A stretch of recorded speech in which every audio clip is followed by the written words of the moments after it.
¿Qué tal, amigos? Queridos catequistas, soy el padre Jorge Cervera, actualmente trabajando en el seminario, también en la pastoral vocacional. Me ha dado mucho gusto que me hayan invitado por parte de la pastoral de la catequesis a compartir con ustedes estas sesiones pues sobre la fe, sobre un tema muy importante como es el acercamiento a Cristo Jesús. Por supuesto que un acercamiento a Cristo Jesús puede ser hecho desde diferentes aspectos. Desde este curso queremos hacerlo desde un acercamiento pues de estudio. Queremos que ustedes como catequistas pues estén cada vez pues, más y mejor preparados para poder hacer frente a los retos de la evangelización y también, por supuesto, crecer en la fe. Miren, en la cultura moderna tenemos muchas imágenes de Cristo. Cristo es como una figura pública. Todo el mundo puede tener una imagen de Él, todo el mundo puede tener una opinión de Él. Son opiniones, también hay diferentes tradiciones.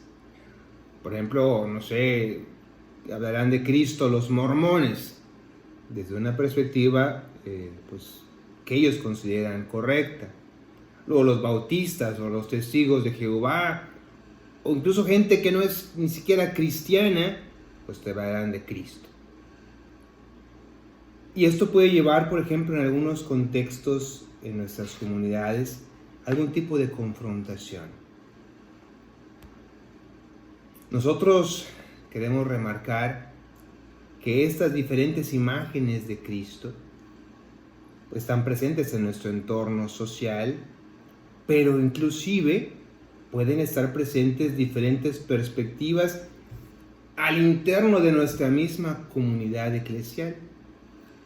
Nosotros pensamos que estas diferentes visiones o percepciones de Cristo pues nos exigen como iglesia poder capacitarnos mejor para poder transmitir nuestra fe con fidelidad. Proclamar a Cristo exigirá en ti, en mí, el desarrollo de una serie de habilidades. Llevar, por ejemplo, a las personas, en el caso mío como sacerdote, pues a la comunidad, en tu caso, pues a tu misma familia y a los mismos destinatarios de tu evangelización, como son los niños y jóvenes a los que tengas con los que tengas que compartir la fe. Entonces, llevar a las personas a un conocimiento claro de Jesucristo. Claro, fidedigno. Ayudar a las personas a tener una relación personal con el Cristo verdadero, con el Cristo vivo. No con el Cristo de cualquier percepción o de cualquier imaginación, sino con el Cristo vivo y verdadero. Por supuesto, hacer de Jesús ejemplo y guía de nuestras propias vidas y de la vida de nuestra comunidad. Ayudar a las personas a adorar a Dios vivo por medio de Cristo en el Espíritu. Debo recordarte, nosotros como evangelizadores, como sacerdotes, religiosos o catequistas, pues no estamos solamente para compartir nuestras visiones, porque no somos nosotros los que hemos desarrollado este acercamiento verdadero y hermoso a Cristo. No somos nosotros por nuestros medios o solamente por nuestras decisiones. Nosotros pertenecemos a una corriente viva de salvación, un manantial de salvación que quiere llegar para salvar a las personas. Y entonces no transmitimos nuestra visión, sino transmitimos la visión verdadera, correcta, completa, que es la visión de la Iglesia, que a su vez es la tradición, la visión que hemos heredado y que hemos transmitido con fidelidad de los apóstoles, que son a fin de cuentas, los testigos primeros que ahí estuvieron, que escucharon a Jesús, que convivieron con Él, que lo vieron de alguna manera entregar su vida, que lo vieron resucitado. Entonces estamos para compartir una fe de la que somos de alguna manera instrumentos. Ser un instrumento fiel será pues muy importante, porque la salvación no es cosa de mi percepción o de la tuya, sino de compartir la verdad que como iglesia hemos recibido de los apóstoles y ellos de Cristo Jesús. Muy bien, entonces vamos a comenzar este curso, prácticamente un curso express de el conocimiento de Cristo o de la cristología. Si estás tomando nota, pues ten allá en tu libreta cristología. ¿Vale? De eso vamos a ir tratando durante estas sesiones. Entonces, primero, conocer a Cristo Jesús. El objetivo de la fe es conocer a Cristo.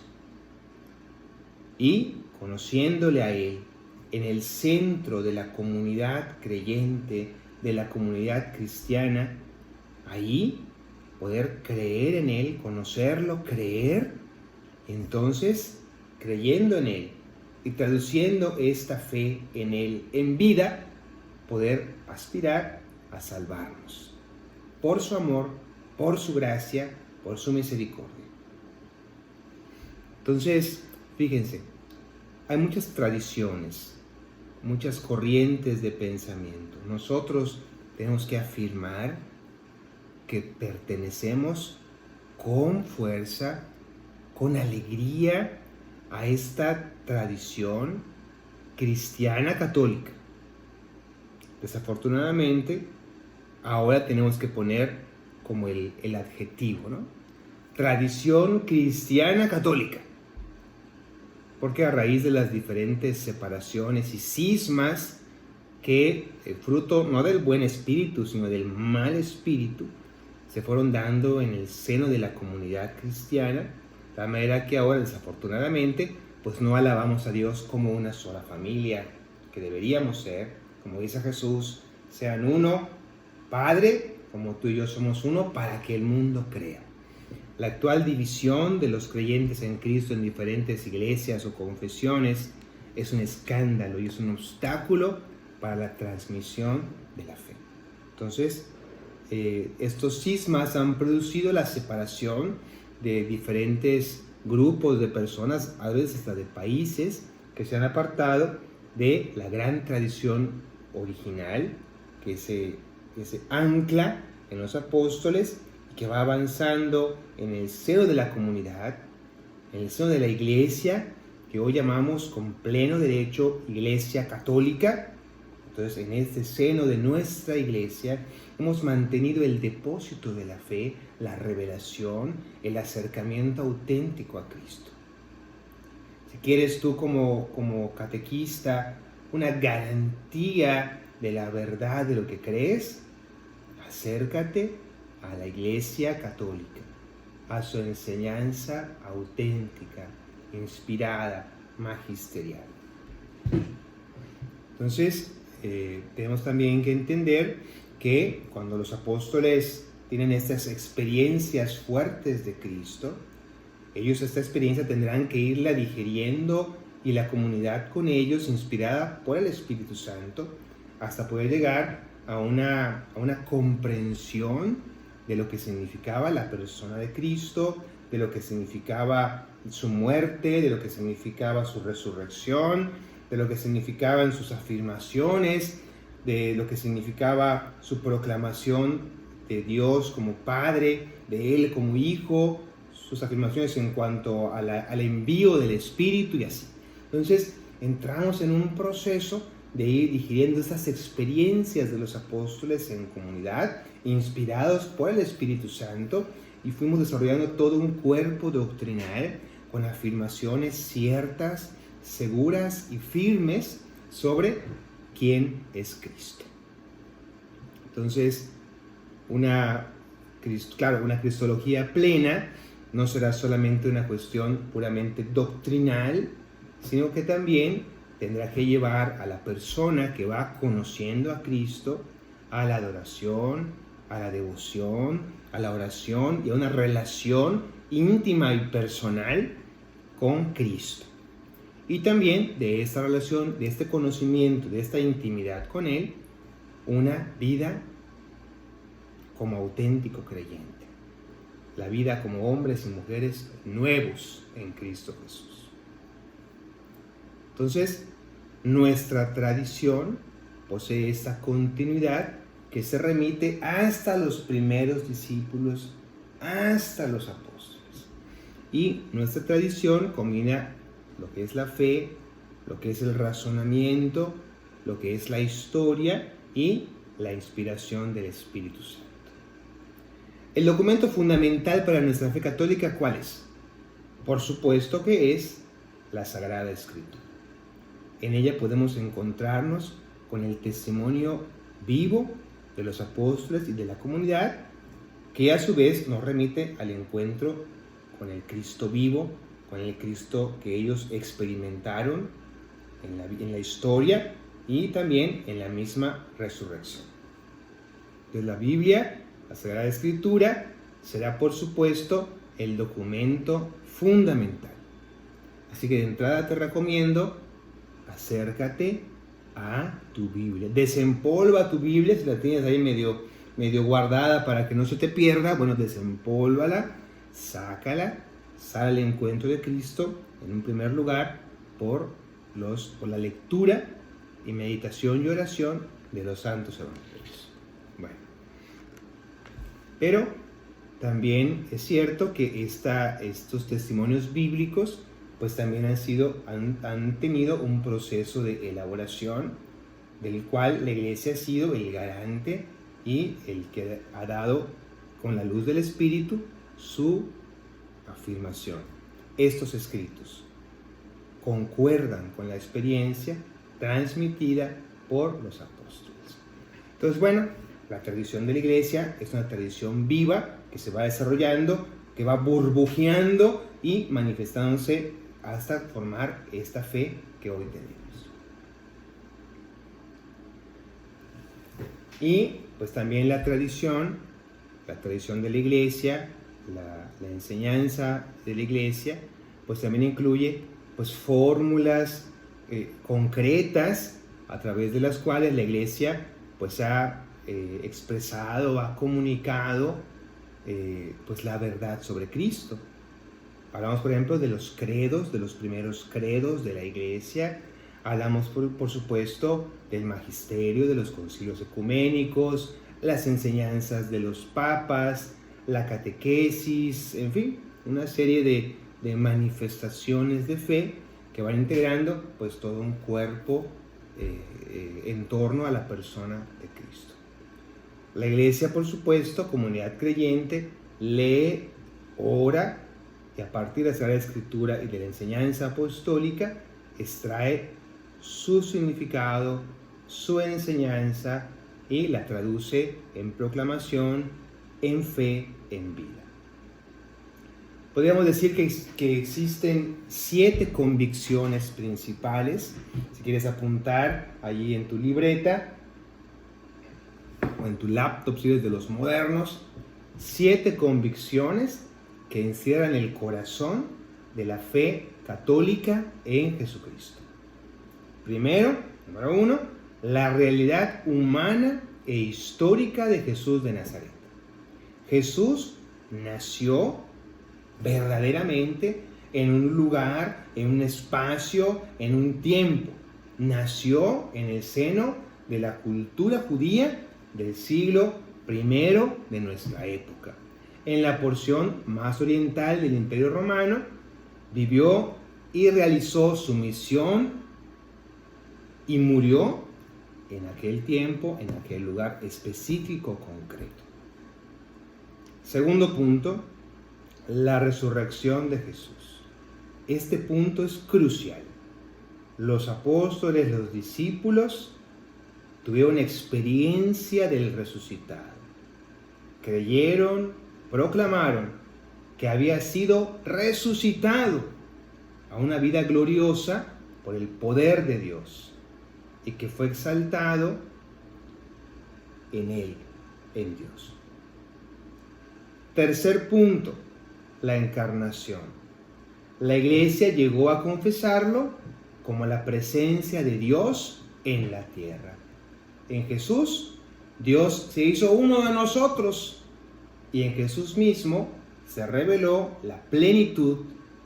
En Jesús mismo se reveló la plenitud del misterio mismo de Dios. Cuarto punto, el propósito de la encarnación es nuestra salvación. Dios busca realizar este propósito a través de Jesucristo, quien es nuestro mediador perfecto. Quinto punto, Jesucristo como la plenitud de la humanidad verdadera. Su vida nos sumerge en la plenitud del misterio de nuestra propia humanidad. Como dice el Vaticano II, Jesús le revela el hombre al propio hombre. Jesús nos revela el misterio de nuestra propia realidad. Sexto punto, la presencia actual de Jesucristo en medio de nosotros, que se realiza de manera plena en los sacramentos, pero que también se realiza de otras muchas maneras. Y séptimo, Jesucristo como Señor del futuro. Jesucristo que dirige la creación hacia su verdadero cumplimiento. Repitiendo, para que por si no lo apuntaste bien. 1. La realidad humana e histórica de Jesús. 2. La resurrección de Jesús. 3. La encarnación de Jesús. 4. El propósito, la misión de Cristo es nuestra salvación. 5. Jesucristo nos revela nuestro propio misterio como seres humanos. 6. La presencia actual de Cristo, presente y vivo entre nosotros. 7. El futuro. El Señor dirige la historia hacia su plena manifestación y su pleno designio de salvación, su pleno cumplimiento. Bueno, pues iremos profundizando en estas verdades de fe durante estas sesiones. ¿Cómo ven? Más o menos. ¿Lo ven como difícil? ¿Lo ven como demasiado complicado? O el padre está diciendo puras cosas que yo ya sé, porque yo soy muy especialista en todo eso, ya me leí muchos libros. Bueno, sea cual sea lo que estás pues sintiendo en este momento durante lo que estamos conversando, pues te invito a que este curso realmente te sirva, realmente te ayude a profundizar en tu fe. Vamos ahora a dar inicio, sin más preámbulos ni introducciones, a nuestro capítulo 1.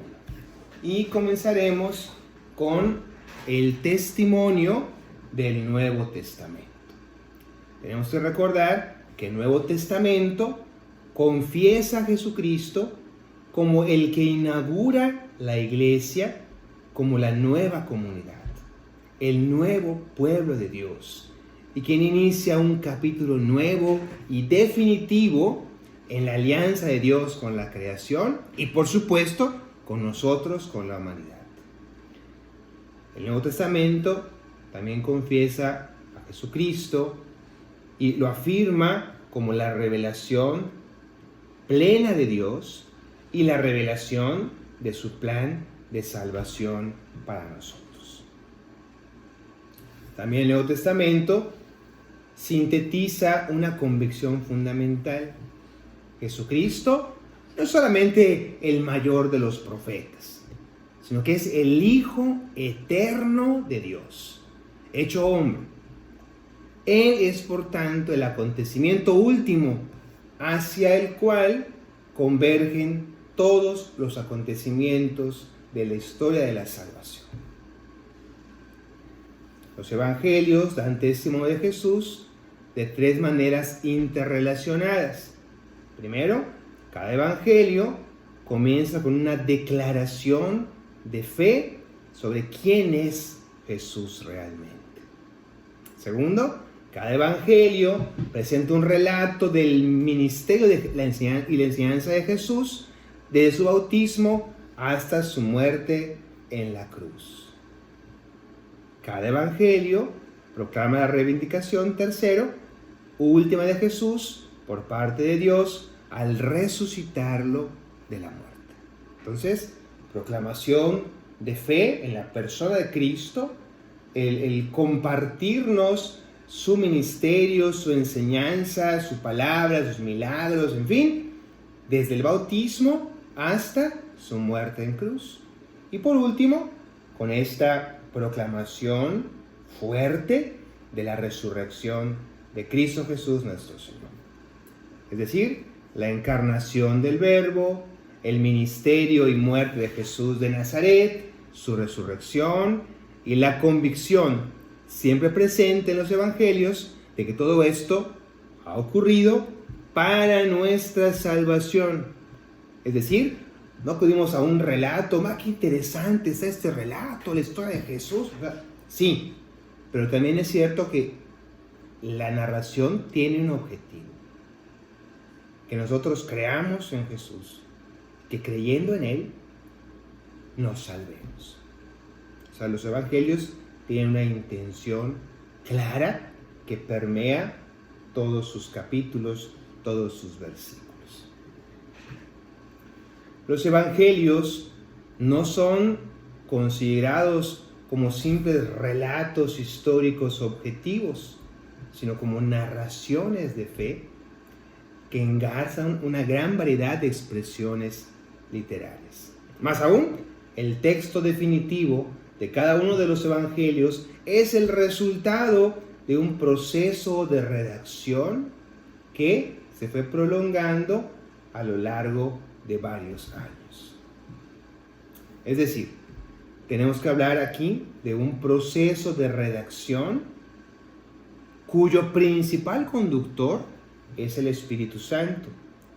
Pero también es cierto que el Espíritu Santo ha actuado a través de personas concretas, de la experiencia específica de fe de las personas y comunidades que han intervenido en su redacción. Entonces, tenemos el evento fundante, la experiencia de Cristo, el testimonio de los apóstoles que van, que salen, que anuncian, que van generando comunidades, que van proclamando la fe, que van enseñando y que van escribiendo, por ejemplo, las cartas apostólicas de San Pablo, las cartas de Pedro, las cartas de Santiago, las cartas de Juan. Y poco a poco, la misma comunidad en torno a los apóstoles va viendo esta necesidad de ir generando estos testimonios escritos. Recuerda la importancia de la tradición oral en estas culturas orientales. Pero también es cierto que la comunidad inspirada por Dios ve la necesidad de ir redactando estos testimonios de los mismos apóstoles.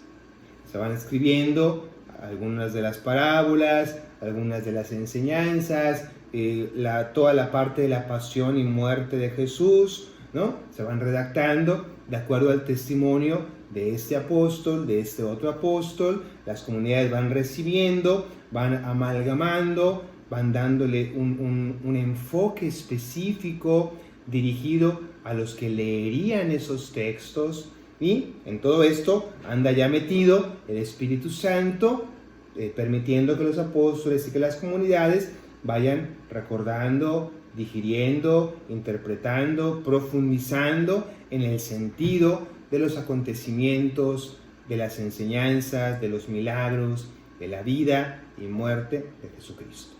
Y por supuesto, todo esto iluminado por la experiencia fuerte de la resurrección de Cristo. El misterio de Cristo en realidad solo encuentra pleno sentido a la luz de la resurrección. Es decir, no vais a pensar que junto a Jesús había un escribano que estaba tomando nota de todo lo que pasaba. Esta escritura que hoy tenemos acontece después. Y también es importante decir que primero es la comunidad creyente, primero es la confesión de fe, primero es las narraciones de viva voz y luego la configuración de los escritos del Nuevo Testamento. Es decir, no vayas a pensar que de repente un día hubo una luz espectacular y ¡tran!, aparecieron allá los 4 evangelios. No fue así.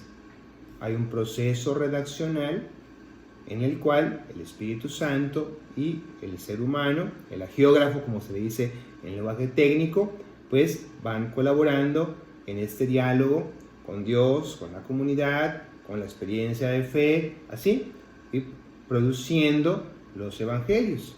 Inclusive produciendo estos evangelios, consideramos los que sí están inspirados.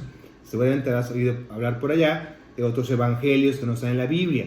Esos escritos que pueden ser de la misma época o quizá de otras épocas, no son libros inspirados.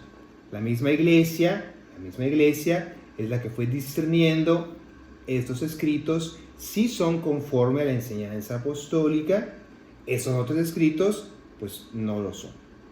Y así pues se fue discerniendo y entonces al final tenemos estos 4 evangelios canónicos e inspirados como una fuente importantísima del conocimiento de la persona de Cristo, de su misterio y de su misión salvífica. Muy bien. Entonces, todo esto se irá dando como un proceso. Entonces, los hechos históricos de la vida de Jesús deben ser vistos en conexión con otras 2 afirmaciones igualmente importantes. ¿Quién fue realmente Jesús? ¿Y qué fue lo que realizó por nosotros? Los evangelistas preservaron solo aquellos aspectos que se aplicaban con estos 2 aspectos. A fin de cuentas, lo que realmente importó fue su ministerio adulto, su enseñanza, su entrega definitiva de su vida en favor nuestro al Padre Dios. Esto se relaciona con la creencia de que Él era el Hijo de Dios que vino por nosotros y por nuestra salvación. Aquí hablamos, por ejemplo, de el Jesús histórico, o sea, el Jesús, digamos, que experimentaron los apóstoles de primera mano, la gente que vivió con Él, que convivió con Él, que lo escuchó. Este es el Jesús histórico. Pero esta visión del Jesús histórico tiene que equilibrarse con las perspectivas de la fe, como decía yo antes, porque a fin de cuentas su misterio solo se percibe a la luz de la resurrección y a la luz de el ir digiriendo los hechos salvíficos que fue realizando la Iglesia para hallarles, inspirada por el Espíritu Santo, su sentido más pleno. 4 temas forman entonces la estructura de toda cristología. Puedes ya tomar nota. La encarnación del Verbo, fundamental. El misterio y muerte de Jesús, por supuesto. Su resurrección y la obra salvadora de Cristo.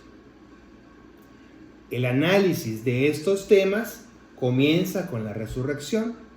Cronológicamente, este evento reveló en primer lugar la total aceptación de Dios y la exaltación de Jesús y su ministerio. Esta convicción de fe en la resurrección incitó a los apóstoles a realizar una reflexión más profunda sobre la vida, el ministerio y la muerte de Jesús, a la vez que promovió una reflexión sobre su verdadera identidad. Entonces, pasamos pues a hablar un poquito del misterio de la resurrección de Jesús. Para los discípulos, la resurrección de Jesús y las apariciones que siguieron a esta resurrección Fue algo repentino e inesperado. Realmente ellos no estaban esperando la resurrección. Aun cuando aparecen allí en los evangelios varios anuncios de Cristo, de que esto, de que va a pasar, no sé qué, ellos no esperaban la resurrección. La experiencia del Cristo, de su muerte, fue tan fuerte, tan dramáticamente vivida por ellos, que realmente ellos no esperaban la resurrección. La resurrección es un evento repentino, inesperado, que los toma por sorpresa, que les da trabajo creer. No obstante, en un acto de fe, los discípulos creyeron que Jesús vivía en una forma nueva, transformada, glorificada, resucitado por el poder de Dios y exaltado a la derecha del Padre. El término resurrección no solamente se refiere a un evento real e histórico sobre Jesús, sino que describe también una serie profunda y compleja de convicciones creyentes. La resurrección de Jesús da nombre a un acto totalmente nuevo del Dios de Israel.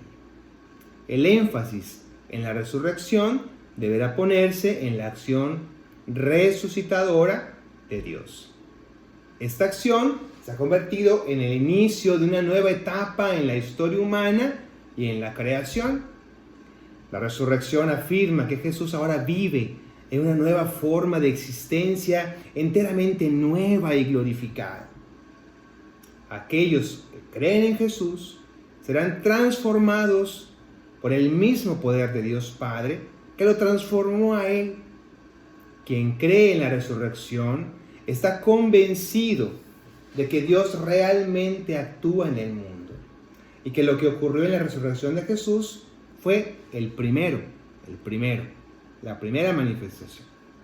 En síntesis, la resurrección de Jesús fue y continúa siendo varias cosas a la vez. Un acto único de Dios, un evento en la vida de Jesús y el ejemplo de la experiencia de transformación en el corazón de nuestra fe, la fe auténtica. Más o menos.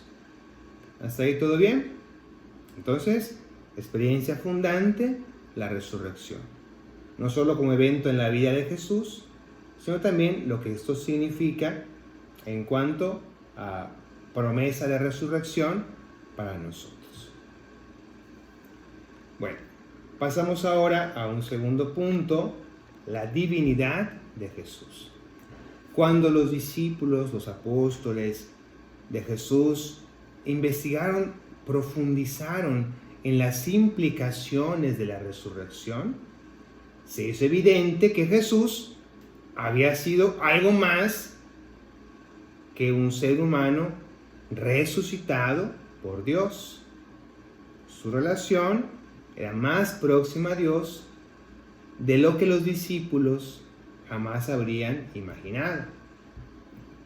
Los comienzos de la búsqueda creyente de la identidad de Jesús pueden vislumbrarse incluso en los mismos escritos del Nuevo Testamento, donde podemos ir viendo diferentes aspectos, un proceso de profundización en el misterio de la persona de Jesús. Recuerda que se van escribiendo en diferentes momentos de la vida de la comunidad y van reflejando diferentes momentos de este proceso de profundización en la persona, en la naturaleza de Jesús. Entonces, podemos ver en los evangelios diferentes maneras en que los seguidores de Jesús trataban de creer en Él, en una vinculación cada vez más estrecha con el mismo misterio de Dios. Debe recordarse que los cristianos de origen judío estaban intentando decir algo que nunca antes se había dicho en su tradición religiosa. Al mismo tiempo, otros cristianos de origen greco-romano estaban tratando de formular la misma creencia de una manera que separara claramente la fe cristiana de los mitos tradicionales de griegos y romanos. Es decir, por un lado, estaban llegando a la convicción de Cristo como verdadero Dios. Eso hacía una una violencia interna conceptual en la mente de los discípulos de origen judío. Pero por otro lado, recuerda todas esas tradiciones y mitos de los diferentes dioses, de los griegos, de los romanos y que no sé qué, y que todos estos mitos que estaban allí. Entonces los griegos tenían que entender, pues, cuando se convertían a la fe creyente, los de origen griego, romano, etc., de entender que no estaban hablando de cualquier historia de estas, de su religión original, porque estaban hablando de un misterio único. ¿Cómo traducir esta experiencia de Cristo sin que se confundiese con otras tradiciones y expresiones de fe, diríamos ahora a la luz de Cristo, de fe no auténtica, ¿no? Otras confesiones de fe, de una fe no auténtica. La primera forma de manifestar la divinidad de Jesús fue otorgarle diferentes títulos. Tú vas a los evangelios, verás que se le aplican diferentes títulos. Por ejemplo, el Hijo de Dios, el Señor, el Verbo, el Logos encarnado. Un título adecuado transmite una indicación sobre la identidad de la persona y sobre la posición que la persona posee en relación con los demás. Por ejemplo, Hijo de Dios. Hijo de Dios se encuentra entre los títulos más significativos que se dan a Jesús a lo largo de todo el Nuevo Testamento. Al principio del Evangelio de Lucas, el ángel anuncia a María: por eso el que va a nacer será santo y se llamará Hijo de Dios. La noción clave de la filiación de Jesús describe su relación con Dios como totalmente diferente a la de cualquier otro ser humano. Su filiación fluía del mismo núcleo de su ser, una divina relación filial. O sea, que hablamos de un título que está expresando una fe. Otro título popular y decisivo que fue dado a Jesús fue el de Señor. Llamar a Jesús Señor establece una conexión con la divinidad, haciendo que Jesús comparta el dominio de Dios sobre todas las cosas. Jesús es el Señor. El título de Cristo fue un título que originalmente se otorgó a Jesús. Cristo significa ungido. O sea, Jesús es el Cristo, o sea, el ungido de Dios. O sea, que hay una fuerte vinculación con las esperanzas mesiánicas, las promesas de los profetas, en fin. El ungido que iba a liberar a Israel de todos los opresores extranjeros, el que iba a restaurar a Israel. Ese título resultó pronto insuficiente y se convirtió en una parte de su nombre común, Jesucristo. Una segunda forma, como los primeros cristianos expresaron su fe en la divinidad de Jesús resucitado, fue asignándole las acciones propias que previamente habían sido atribuidas solamente a Dios.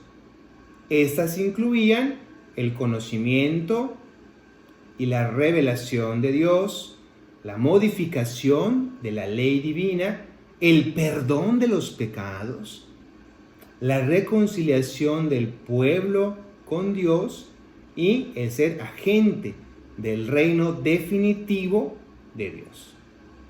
Además, se le atribuyeron posteriormente las antiguas prerrogativas de Dios, asignándole a Jesús resucitado la realización del día del Señor. Esta frase significaba la creencia de los antiguos profetas de Israel de que en el futuro vendría un nuevo tiempo, cuando Dios intervendría decisivamente en el mundo. Cuando los cristianos llevaron su creencia hacia una confesión cada vez más profunda de la divinidad de Jesús, comenzaron a aparecer dos convicciones relacionadas muy profundamente. Primero, confesar a Jesús como Dios exigía una ampliación de la noción tradicional israelita del único Dios. De esta idea, la relación entre Jesús y Dios se expresó en la relación hijo y padre. Más tarde, el Espíritu como un único Dios. La segunda creencia afirma que de una manera muy real, Jesucristo fue una nueva revelación de Dios. Cualquiera que haya sido la idea inicial sobre la justicia, la ira o el castigo de Dios, deberá reevaluarse a la luz de lo que conocemos y creemos acerca de Jesús, en su servicio, amor y compasión, en su humanidad total. Jesús nos revela la plenitud del rostro de Dios tal como lo podemos conocer.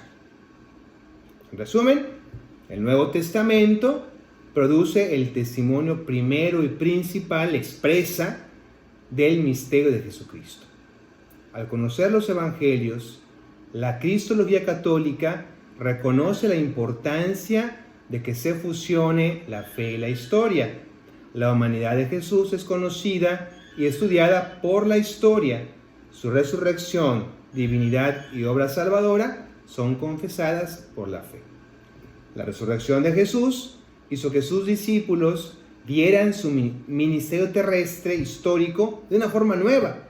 Su relación con Dios era más cercana de lo que jamás habían imaginado.